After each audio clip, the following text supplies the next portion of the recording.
শ্রীমদ্ ভাগবত গীতা অনুবাদ স্বামী রামসুখ দাস। চতুর্থ অধ্যায়ের নবম শ্লোক। জন্ম কর্ম চ মে দিব্যমেবং ইয়ো বেত্তি তত্ততঃ তক্তা দেহং পুনর্জন্ম নৈতি মামেতি সহ অর্জুন। হে অর্জুন, আমার জন্ম এবং কর্ম সবই দিব্য। এইভাবে যেসব ব্যক্তিরা তত্ত্বত জেনে নেন, অর্থাৎ দৃঢ় নিশ্চয় হয়ে মেনে নেন, তাহারা দেহত্যাগ করার পর আর পুনর্জন্ম প্রাপ্ত হন না, তারা আমাতেই প্রাপ্ত হন। ব্যাখ্যা। জন্ম কর্ম চ মে দিব্যম। ভগবান জন্ম মৃত্যু থেকে সর্বতোভাবে অতীত, অজ এবং অবিনাশী।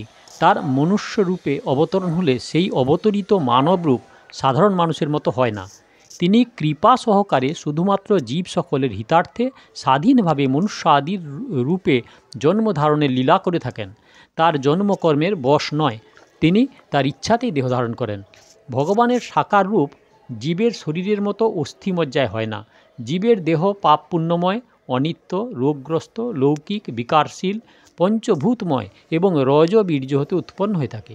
কিন্তু ভগবানের দেহ পাপ পুণ্য রহিত, নিত্য, অনাময়, অলৌকিক, বিকাররহিত, পরম, দিব্য এবং প্রকটশীল হয়।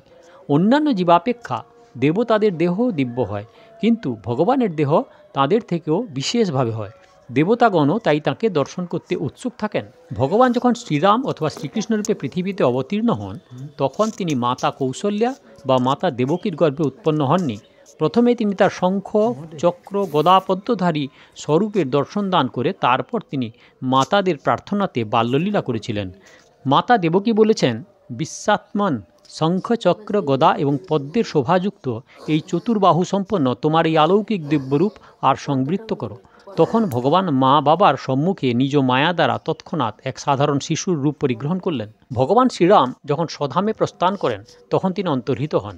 জীবের ন্যায় তার দেহ এখানে ছিল না, তিনি সশরীরে নিজ ধামে চলে গিয়েছিলেন। মহামতি ভগবান শ্রীরাম পিতামহ ব্রহ্মার কথা শুনে তদনুযায়ী স্থির করে নিজের 3 ভ্রাতার সঙ্গে সশরীরে বৈষ্ণব তেজে প্রবেশ করেন। ভগবান শ্রীকৃষ্ণ সম্পর্কেও এরূপ উদ্ধৃত আছে।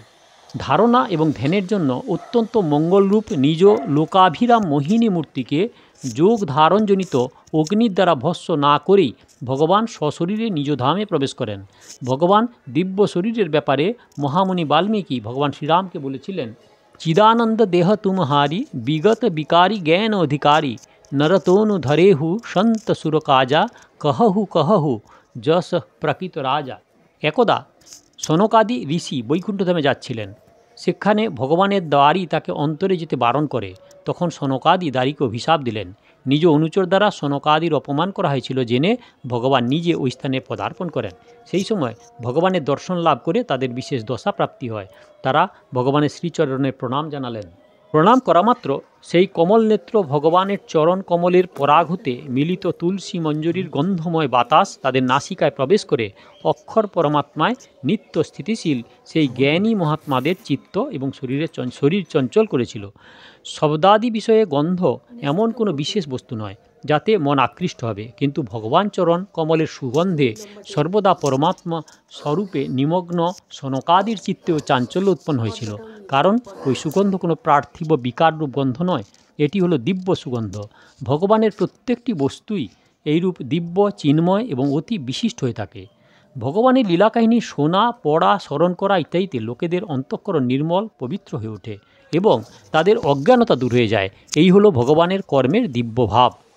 জ্ঞানস্বরূপ ভগবান শঙ্কর ও ব্রহ্মা, সনকাদি, ঋষি, দেবর্ষি নারদ প্রমুখ তার লীলাগান করে এবং শুনে মগ্ন হয়ে যান।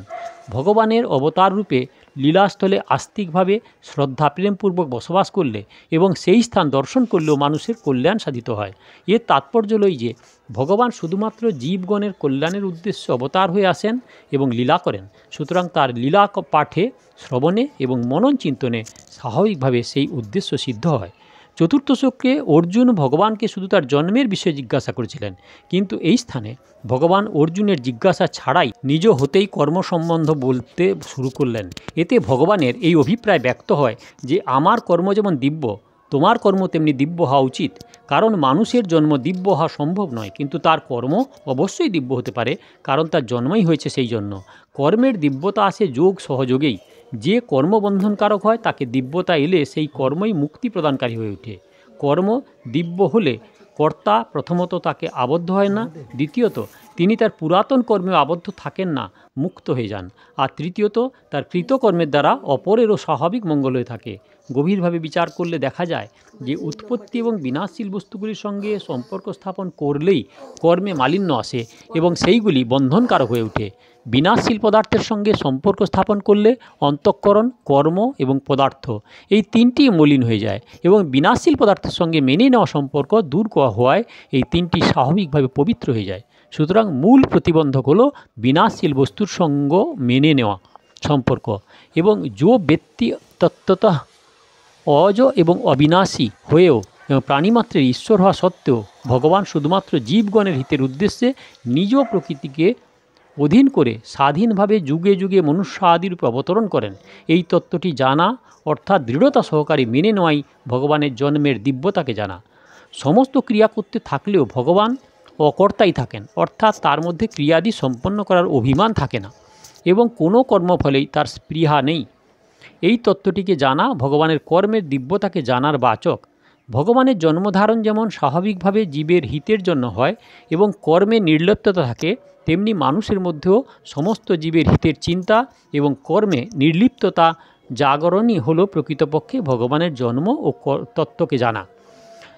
তত্ত্বাং দেহং পুনর্জন্ম নৈতি। ভগবান ত্রিভুবনে কিছু করার বাকি নেই, ভগবানের ত্রিভুবনে কিছু করার বাকি নেই, আর কিছু পাওয়ারও বাকি নেই। তা সত্ত্বেও তিনি শুধুমাত্র জীবের উদ্ধারের জন্য কৃপা করেই পৃথিবীতে অবতার রূপে আসেন এবং নানা প্রকার অলৌকিক লীলা করেন। সেই লীলা কথা ভজন করলে, শুনলে, পড়লে এবং সেইগুলি মনন করলে ভগবানের সঙ্গে সম্পর্ক স্থাপিত হয়।